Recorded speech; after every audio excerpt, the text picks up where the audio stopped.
பிரம்மதேவன் தன் தெய்வீக ஒளியால் உலகின் அழகிய பெண்ணை உருவாக்கினார். அவளின் பெயர் அகல்யே.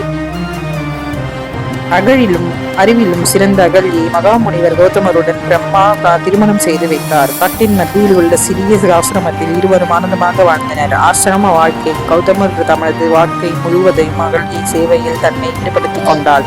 ஆசிரமம் அமைதியாலும் பக்தியாலும் நிரம்பியிருந்தது. ஆனால் அகல்யை அழகை கண்டு தேவர்களின் அரசன் இந்திரன் கவரப்பட்டான். ஒரு நாள் கௌதமர் இல்லாத போது அவரின் உருவத்தை எடுத்துக்கொண்டு ஆசிரமத்தில் நுழைந்தான். உண்மையான கௌதமர் திரும்பி வந்தார். எல்லாவற்றையும் கண்டு கோபம் கொண்டு அவர் இந்திரனுக்கு 1000 கற்கள் தோன்றும் சாபம் தந்தார். அந்த சாபத்தால் அகல்யை தனிமையிலும் யாராலும் காணப்படாமல் கல்லாக தடித்தாள். ராமன் லக்ஷ்மணன் விஸ்வாமித்திரருடன் அங்கு வந்தார். ராமன் கல்லின் அருகே வந்தபோது அவரது பாத தூசி அகல்யை இருந்தது.